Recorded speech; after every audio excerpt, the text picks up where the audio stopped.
Welcome to the Nassau County Chamber of Commerce School Board Candidate Forum for District 3. My name is Sean McGill. I'd like to thank you for joining us, thank our candidates for joining us, and also thank our live studio audience for joining us. Especially, I'd also like to thank Meredith Lucas with Visual Impact for doing the audio visual, allowing everybody at home to see this right now. As we've discussed in the past with our previous forums, this is not your typical, I'm going to ask you guys a question and you're going to answer it. We're going to have a discussion. And our discussion will dictate the questions that we'll keep going with.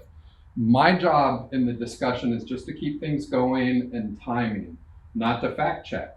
Since this is a school board candidate forum, if you say 9 times 9 is 109, I might make a funny face, but I'm going to let it go. One of your other candidates might correct you on that. A little bit about the Chamber of Commerce. We represent over 800 businesses, which comprise over 10,000 employees. And one of the things why we do these is our mission statement. And the Nassau County Chamber of Commerce is a membership-based organization of Nassau County businesses, professional leaders, and individuals working together to provide leadership which will aggressively promote and defend responsible economic growth, employment opportunities, governance, and excellence in education and quality of life.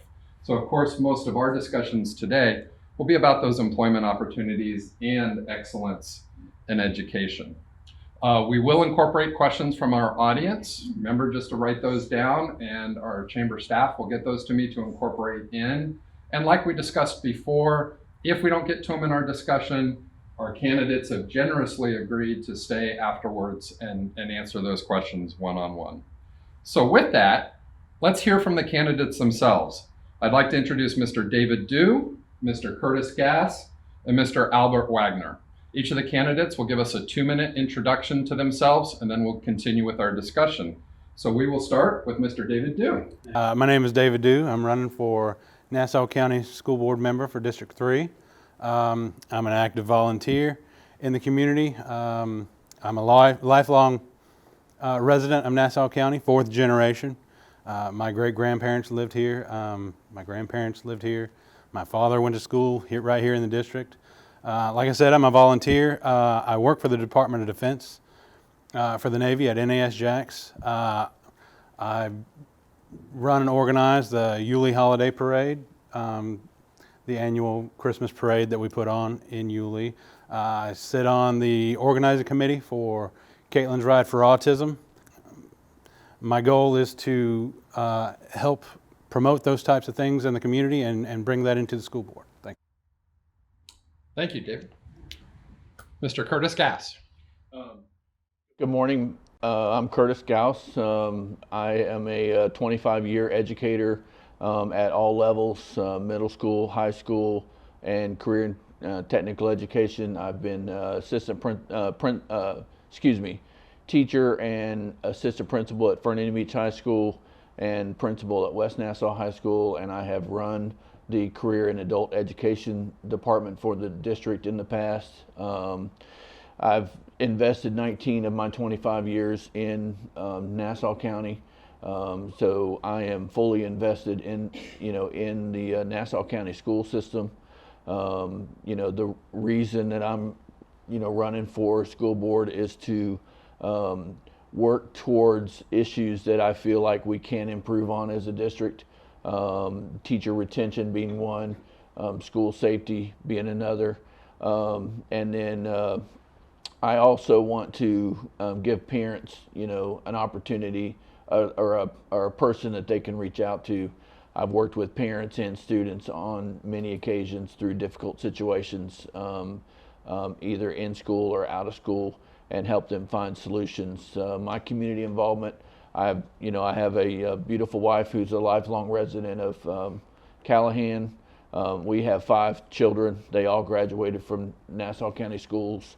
I've been involved in community involvement with Boy Scouts and the Callahan community parades and those kind of things as well. So been involved with the chamber, Economic Development Board. So my role as a school board member is to help bridge those areas of the county to help them work together.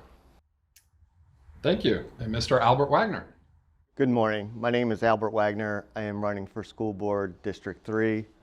I currently live in Yulee with my beautiful wife Kendra and my two daughters. One is age 13 going into 8th grade at Yulee Middle School, and my other one is age 10 going into 5th grade at Yulee Elementary School. I have 18 years of experience in education. I have been a teacher, an instructional coach, assistant principal, and an elementary principal during my career. We came down to Florida about 7 years ago, and I was an assistant principal over in Duval for a few years. Then we lived here. We rented a house in Nassau County, and we moved to Duval for 1 year, and we came back here and we bought a house when we came back. And once we bought the house, I realized I want to work here in Nassau County. So I obtained a teaching position in Nassau County for 4th and 5th grade. I was known as a teacher that was hands-on experiments, hands-on math learning, getting my students engaged in learning the fundamentals of math and science, and not just knowing how to answer a test question, but knowing how to apply those skills to the life skills that we need as business owners who are looking out for, to be able to communicate effectively, but also to be able to take what you know to solve a problem.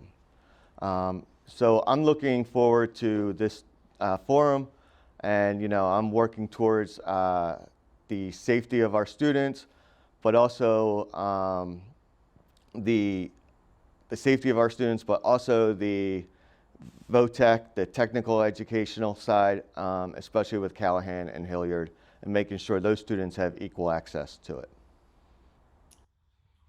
Thank you all. Okay, I know I told you what the first question was, but I lied.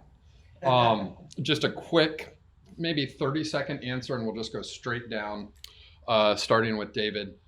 Was there one thing, whatever that might be, that caused you to decide to run for school board? Yeah, absolutely. So I'm a parent. My son is 10 years old. He attends school at Yulee Elementary School. My reasoning for deciding to run was, I'm an everyday guy, blue collar. I work for a living. I just feel like sometimes parents feel like their voices aren't heard. So my goal is to get in there and make sure everybody feels like their concerns are addressed and fully fulfilled. Great, thank you. Albert. When I ran for school superintendent in 2020, I made a video at the end of my campaign wishing Dr. Burns and the school board well, because I have children in the district and I want everybody to succeed. And there are some really great things going on in our district. Not to say that there isn't. But I see some areas that with my specialty, my backgrounds, my expertise in, that I can draw and bring attention to. Not only the mental health of our children, but also just the collegiality of working with the unions, being respectful, and being a voice for every child. Every teacher, every employee, every paraprofessional, to be your voice, no matter if you live on the island or if you live in Hilliard. I will represent everyone. Thank you. That's a great question. It's a question that I've been asked multiple times. As I said, I have been in Nassau County for 19 years. My wife and I did move away for a couple of years, but we are back. And I was asked, when I entered the race, I was asked on multiple occasions, why not just go back into the schools and run a school? You've had success at that. But the problem that I see is that there are things that I wanted to work on that I could not work on from the principal seat or even a director seat. We are losing teachers. We're gaining them as quickly as we lose them. We are good at recruiting good teachers, but I want to be able to be the teachers and the staff voice for working conditions and also pay. Those are some things that the district can't do by itself. So I felt like being politically active, working with my state legislators on a regular basis to try to get the state raise the overall pay scale for school employees of all levels was important to me. Second thing is, I do have experience in all levels of education, whether it's budgeting, building programs, running a school of 1,000 kids. So that I feel like that is one of my strengths, is being able to work with parents and students and encourage them to reach farther than they think they can at a point.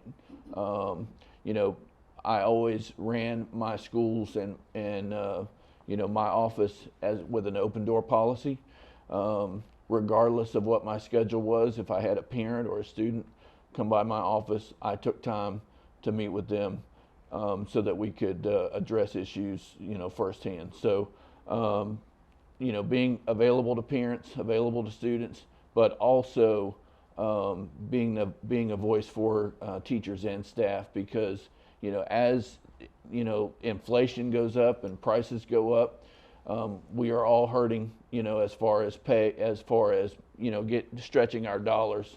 So Florida has a great educational system, but they also have to understand that if we want to maintain and continue to recruit people into the education system, we have to keep pace when it comes to pay and benefits. Okay, and that actually will lead into our first discussion, which is the question that I gave you guys, and I will start with Albert on this one. Obviously, the ratings just came out, and Nassau County continues to do very well when compared to the other counties in the state. But Albert, and then all of you, of course, give me 3 things that you think we're doing very well and 3 things that we could do better on. I want to congratulate the school district for getting that A rating. We were ranked number 2 in the state, and that's excellent. But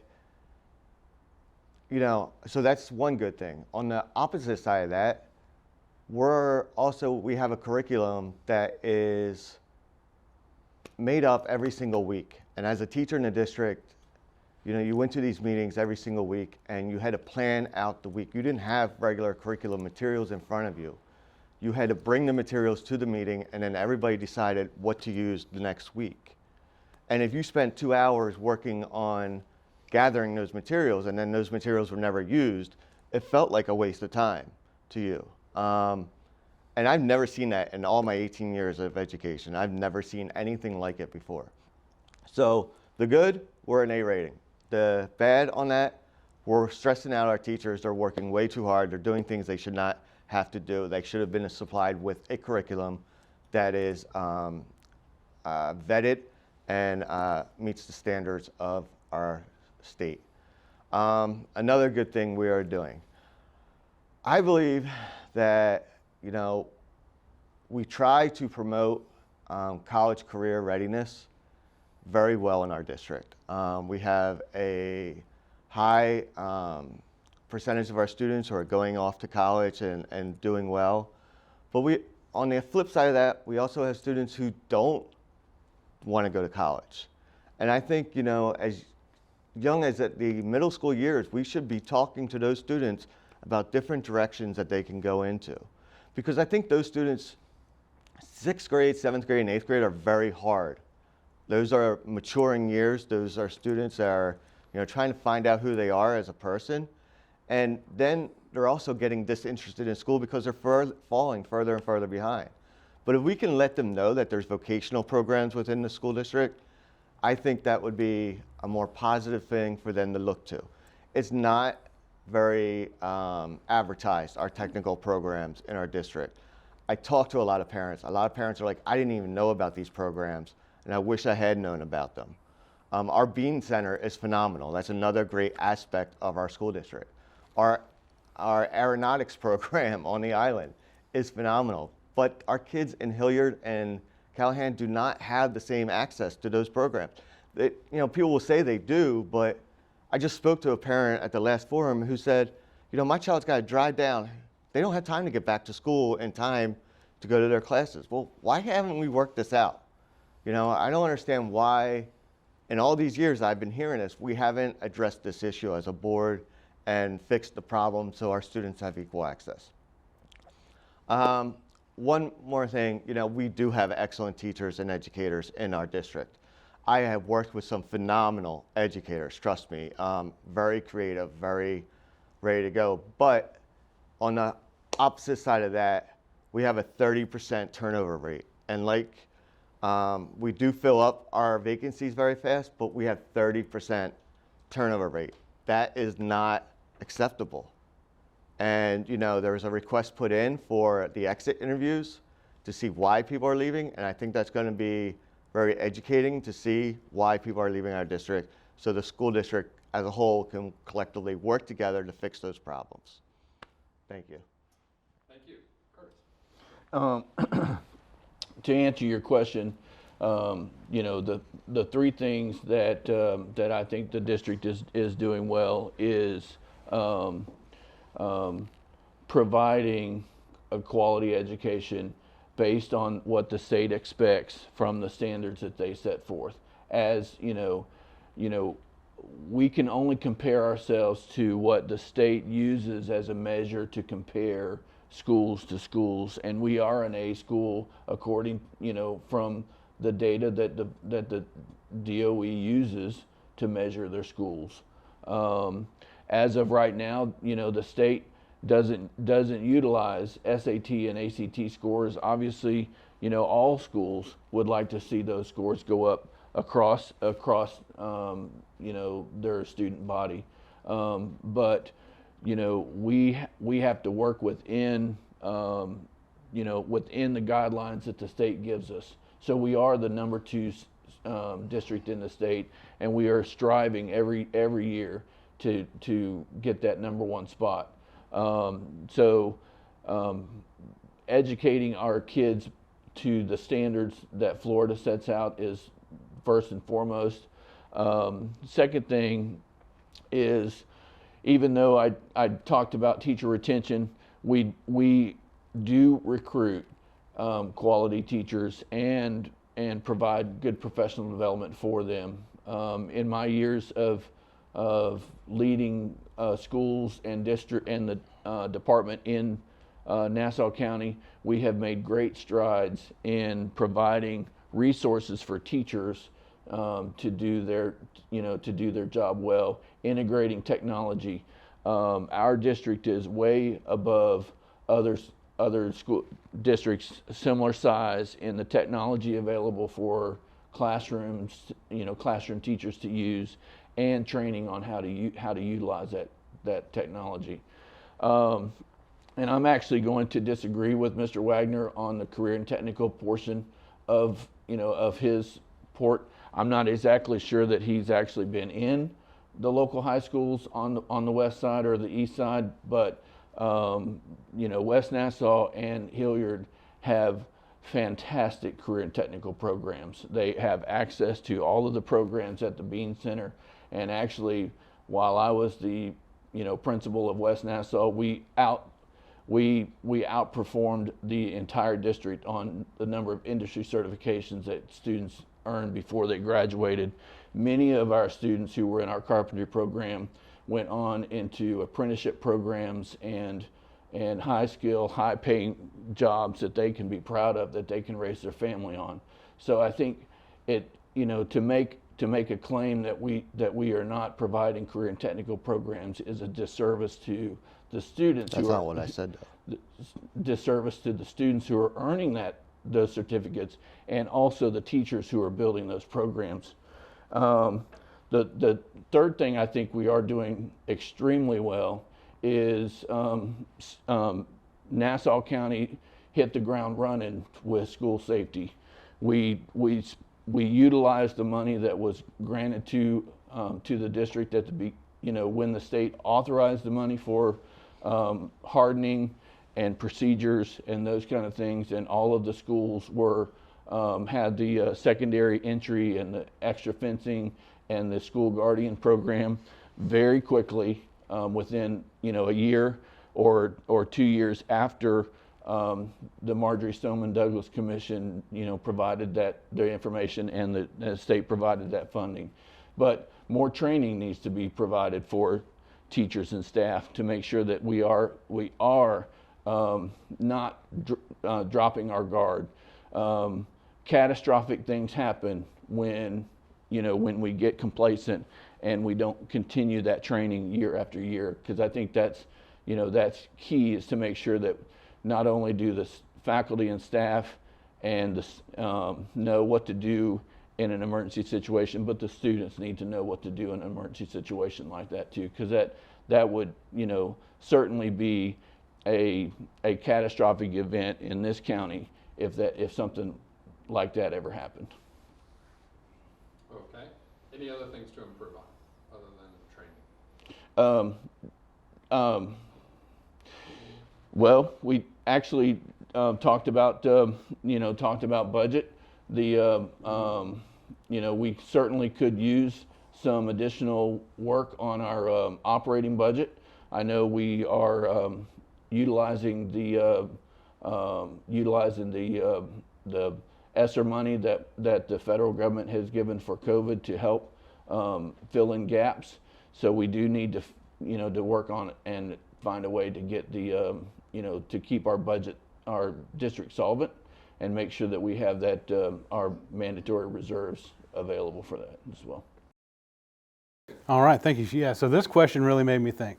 It's easy to criticize, the job that the school board is doing. Everybody has got their own opinions. But it's kind of a thankless job, and I really appreciate the efforts that the school board has made recently. Some of the things that I feel like the school board has done right is, like Mr. Gaus said, the school safety. I think we have an excellent safety program. With the creation of the Nassau County School District Police Force, putting in guardians and school resource officers in every school, the Raptor system, limiting access to the campuses from strangers or whoever it may be. I volunteer at the schools, and every time I go in there, it's a process to gain access, and I appreciate that. I feel like my son is safe in our school system, and although there's always room for improvement, I feel like the school board has implemented a really good program. And a second thing that I think that they're doing great is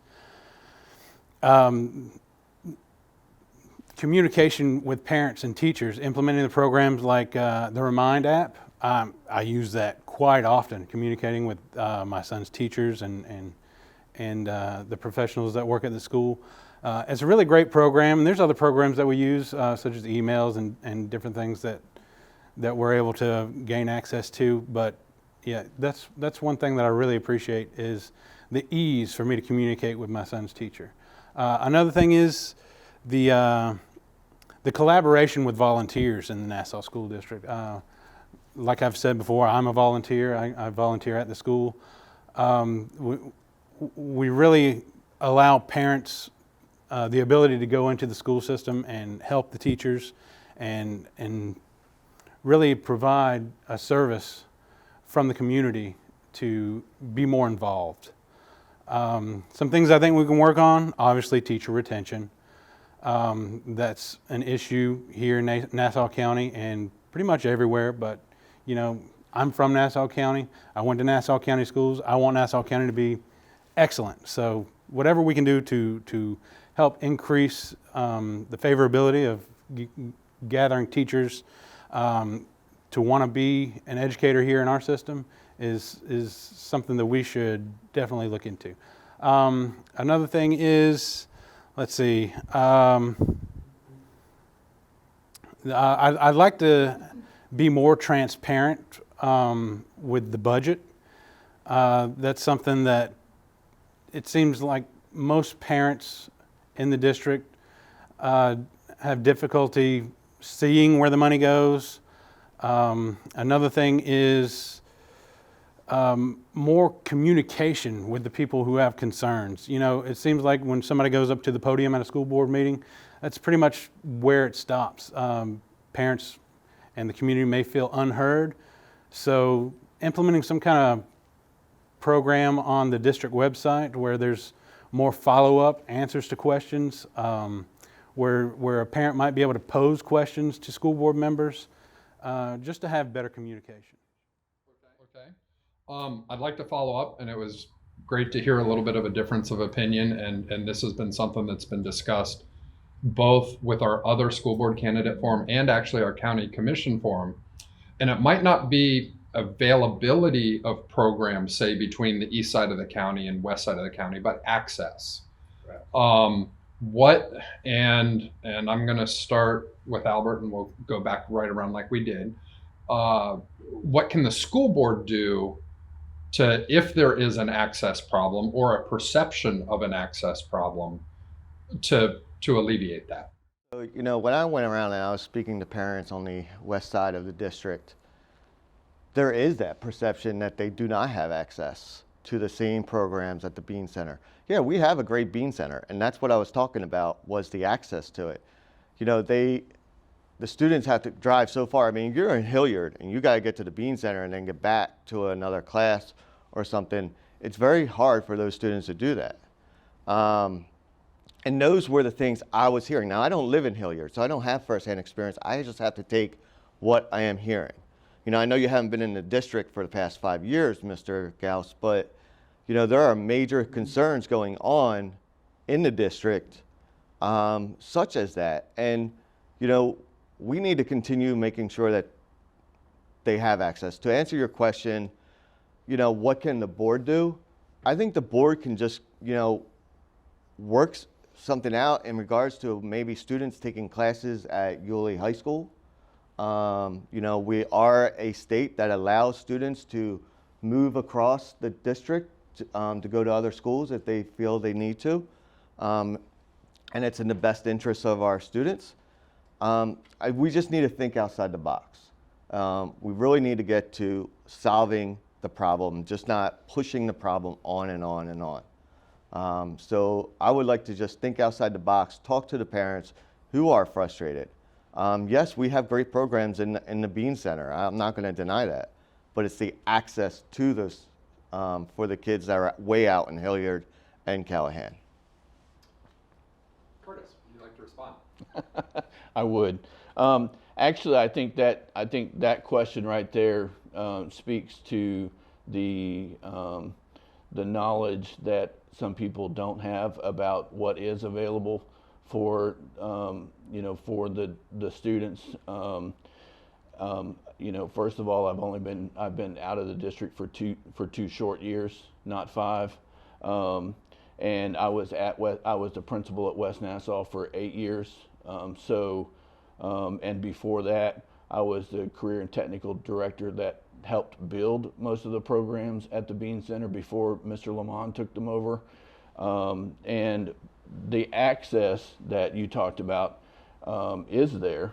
For the 8 years that I was at West Nassau, every spring before the 8th graders came to 9th grade, we did a program showcase where we invited, you know, we had all of the 8th graders and their parents come and look at all of the career and technical programs, actually all of the elective programs, whether it was band, art, theater, carpentry, nursing assistant. All of the Bean Center programs were represented.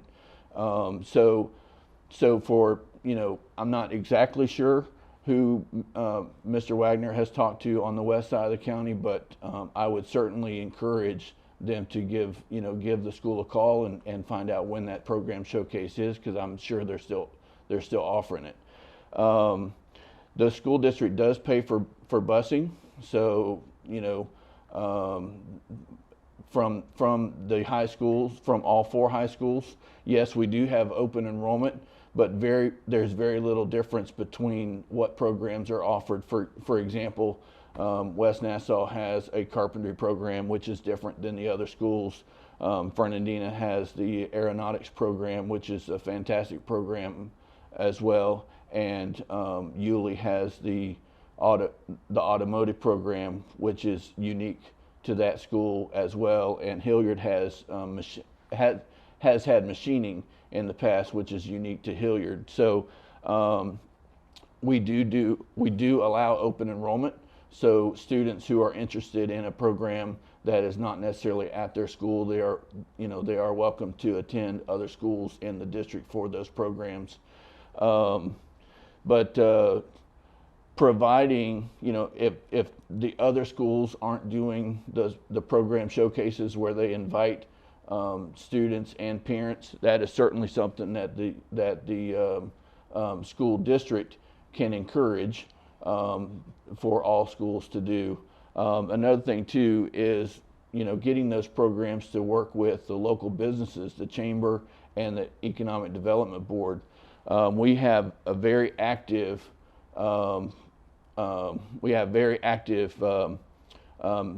advisory council meetings for those programs across the district, where builders and businesses across the district attend those advisory council meetings, provide input on what should be taught in those programs, so that the students who are graduating from the high schools are well versed and ready to hit the ground running when they graduate from high school. Thank you. Mr. David. All right, yeah. So as far as access, like the other two candidates had mentioned, there is open enrollment in the district, so students can choose which school they attend to be able to utilize these programs offered. So transportation is also available. So as far as access, it's up to the students and parents to decide which program they want to participate in and which school they attend. Okay, just as a quick, follow-up, and then we're going to move on to another topic.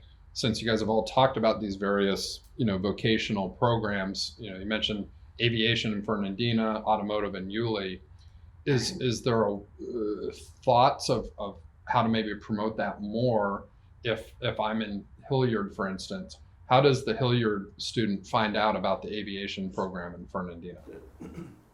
I think the best way is to do a countywide, many districts of our size and larger, do a district-wide program showcase where the career ed department would be in charge of hosting a fair or a showcase at the Bean Center or Yulee High School, somewhere centrally located. I know they do a district-wide college fair, which has grown and is well attended.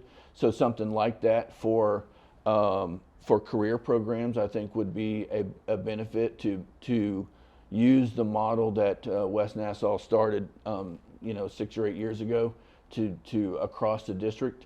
So that way, and I think it really boils down to, as Mr. Dew said, parents and students have to make a choice. Is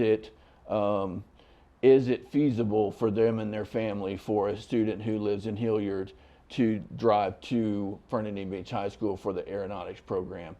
Are they that interested in that program because that's an expense for families. Would there be a virtual option for, to do, now that post-COVID, everybody can do virtual learning a lot easier and are set up for virtual learning. So, is there an opportunity to do a virtual option for students who are not located at that specific campus, and then only go when there's lab or seat time for aviation, or lab time for the auto mechanics program? Having those specialized programs are very expensive to start. So so the feasibility of having an automotive program at each of the high schools, isn't necessarily financially feasible if you don't have enough students in that particular area who, in that particular town, who would be interested in that program. All right, Mr. David. Yeah, so I believe your question touched on advertising, promoting these types of curriculum. So with the technology advancements, everybody is pretty much connected online. Creating some type of video to let students and parents know the type of courses available at different schools. I know when I was in school, we didn't utilize the internet. So we had paper packets that just described the type of courses that were offered. But now it's a little more feasible for a video to be made to show these students what machining is, what aeronautics is, what type of trade carpentry is. So if they're interested in this type of thing, they can really get a grasp on what is being done in the classroom, so they can, pursue their interests. I believe we need to, start at the middle school level.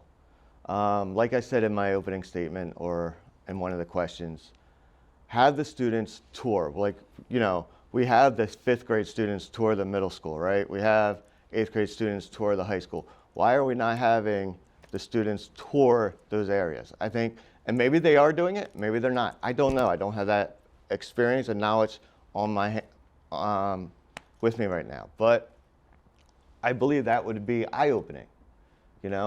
I believe in getting local business leaders. Like when I talked to one of the major companies in our district, and I sat at the table with him and I said, what kind of skills are you looking for when you hire somebody right outside of our high school, graduating high school? It's problem solving. That's what they want. They want students to be able to take what they know and be able to apply it to the life skills that we have. And so, I think if we can gather our business leaders and our VOTEC, technical training personnel, and develop programs where they not only have experience in the classroom, but more of an experience outside the classroom as well. And we advertise that very well with a pamphlet, maybe a nice colorful brochure that gets sent out to the parents. But we also need to talk to our guidance counselors. Our guidance counselors are driven on college and career readiness, and I believe that we need to make sure that they are also focusing on the technical aspect of our schools. And then just one thought, I went to a voc technical school when I was in high school. And in that program, we were bused for half a day to the VOTEC school, and then half a day we had learning at the high school. So that was one way that they solved it. Another county, another district in the same county, they decided that they're going to create a VOTEC school that also has regular education classes in it. So, it was a central area in that county where everybody went who was interested in the trade skills.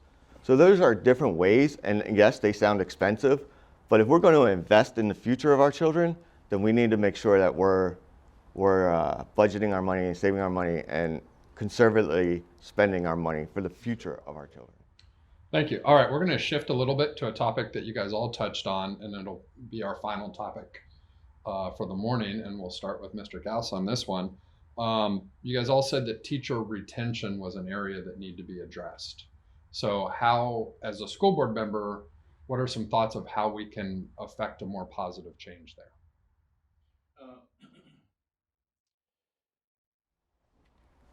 From what I hear from teachers, they are stressed.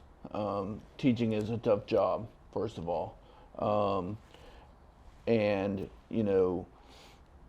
we have all noticed that wages for even the lowest level jobs are going up. Private companies are able to, depending upon their availability, they're able to raise wages to attract additional employees. And a lot of times you still see now hiring signs at a lot of businesses who are still looking for employees who want to work and want a career in that specific field. So I do think it is important for us to talk to our teachers and find out how the district itself can lower that stress. One way is I in my experience as a school administrator, post-COVID, teachers are dealing with students who have been at home for a couple of years, so have lost some of the classroom, the acceptable classroom behaviors. So I think the behaviors of students that are in classes make it hard for teachers to want to continue in the profession. I think we have lost a little in some areas a respect for teachers and their authority in the classroom. I think that is something as a district wide we can make make an effort and partner with parents. I commend Mr. Dew for his volunteerism at the schools. All of the schools would be thrilled to have dads volunteering, at the school during the school day. I think that's certainly commendable. Just finding ways to where we can bridge that gap between expectations at home and expectations in the classroom, and so that we all understand that the teachers are there for the best interest of the students. As far as wages go, the district, when I started initially about businesses, the district hands are tied somewhat when it comes to increasing wages. So one reason why I felt like it was important for me to get politically active is I believe that we have to start at the state level and get Florida legislature and I like Governor DeSantis and I believe he's on the right track in a lot of areas. But if we want to continue to be competitive and attract people into education, we have to maintain our competitiveness when it comes to wages. Teachers can drive right across the state line and make $10,000 and $15,000 more, and we should not be be losing teachers because of a state pay scale. All right. Yeah, so teacher retention, wage increases, sign-on bonuses, retention bonuses. I know that's a tough topic to tackle because I think we have, 80% of our school budget goes to salaries. It's kind of hard to find any more money, but we can always, like Mr. Gaus said, petition the state, research grants. We can start fundraisers to, garner support from the community. And, it might not be much, but providing teachers with some of the stuff that they need for their classroom so they don't have to come out of pocket for the materials that they need to use for their stylized teaching. So yeah, when it comes down to it, everybody needs more money. It's hard to get the money, but there are ways for us to petition to get more money for our teachers. Albert. Thank you. Mr. Gaus would say that there's not millions of dollars to find in a school budget. He stated that at a previous forum. But there is ways, if you look at a budget and go line by line, there is ways to find excessive spending. Okay, what about that land deal that was just recently done and the value of that land deal? Okay, there was multiple situations in which, multiple estimates on how much that land was worth. It was also 8 years ago proposed to the board to buy that land. However, we did not buy it at that time for much less value. We created a position of an assistant kitchen manager that came up out of the blue. Why do we need that? What was the job duties of that assistant kitchen manager? So, when we look at the line by line items in the actual budget, we can find money there. Yeah, it's great that we'll be able to, propose things to the state and ask for this, ask for that. The state's not going to just hand out money. There are bonuses. Teachers do earn bonuses throughout the year already through the state. If you're considered a great teacher, you get a $2,000 bonus during the year. If you're considered an average teacher, a good teacher, you get a $1,000 bonus at the end of the year in your paycheck. So there are bonuses that are given out to teachers already. The governor 2 years ago signed a bill where the starting salary for teachers was raised to $41,000, I believe, something to that effect. And then this year, he signed it to add more money to senior teachers who have been in the district because it was not fair for them to do it. But, we're talking all about teachers and teachers, but we got paraprofessionals, we got bus drivers, we got, instructional support staff. We have a paraprofessional union that has not been given a pay scale in their negotiations for years. I mean, that's unheard of. When we negotiate contracts, we should know, okay, in year 2, this is what I'm going to be getting. Year 3, this is what I should be getting. Okay? They don't have that. Why is that? So we need to be thinking about not just teachers, but everybody in the district. And I think the only way to really solve that problem is to look line by item in our contract, or not in our, but in our budget. Thank you, sir.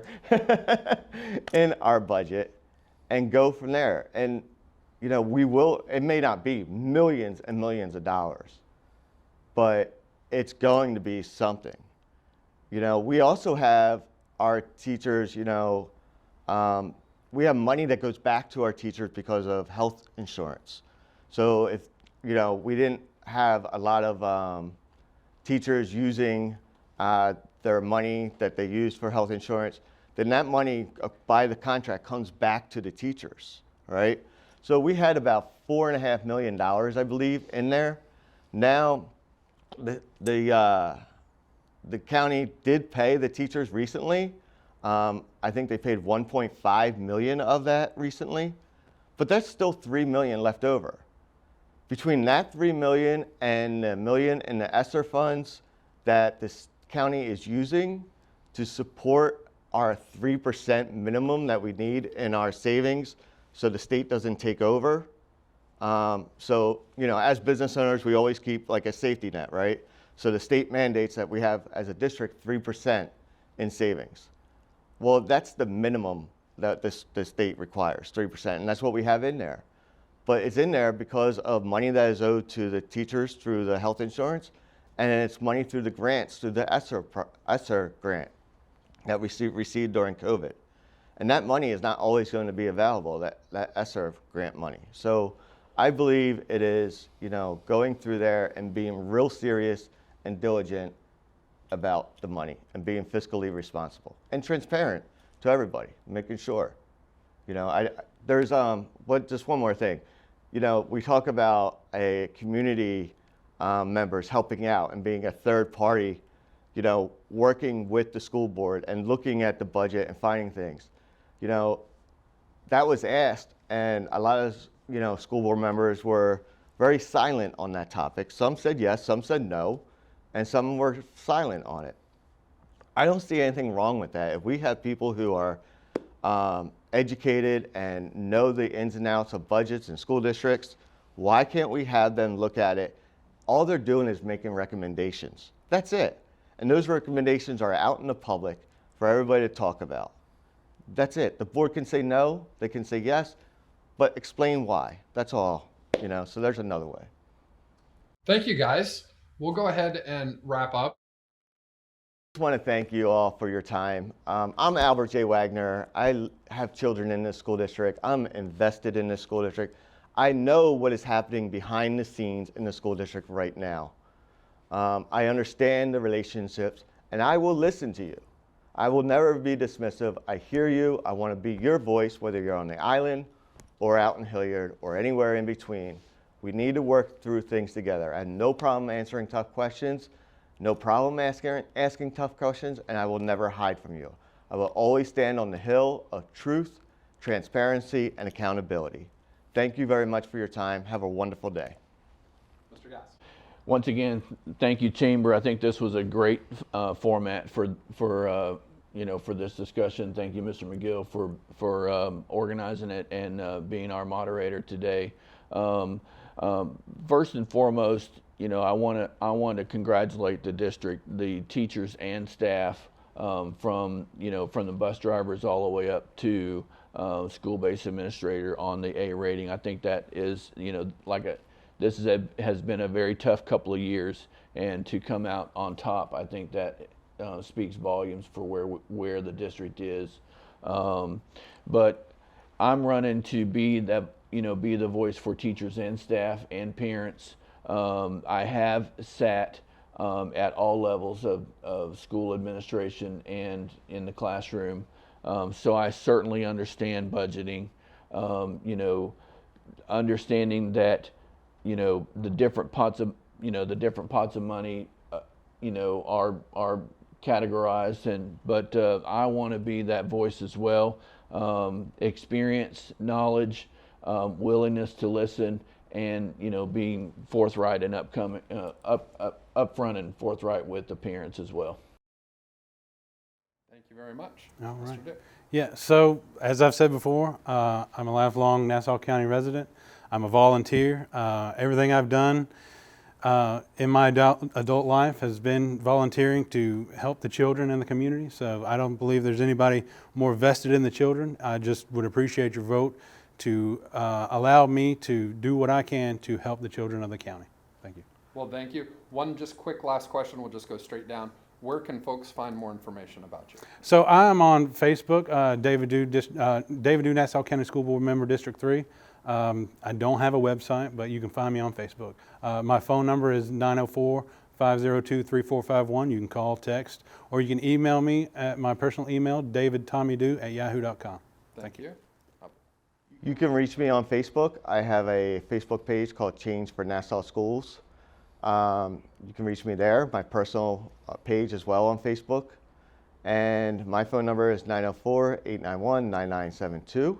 Always available, except during dinner time with my family. That's don't talk to anybody during that time. And you can also email me at changefornassauschools@gmail.com. Thank you. Very similar. I have a Facebook page, Curtis Gaus, for Nassau County District 3 on Facebook. You're welcome to send me a Facebook message or comment on my personal page as well. Have a campaign email, Gaus for NCSB District 3@gmail.com. My phone number is 904-887-9071.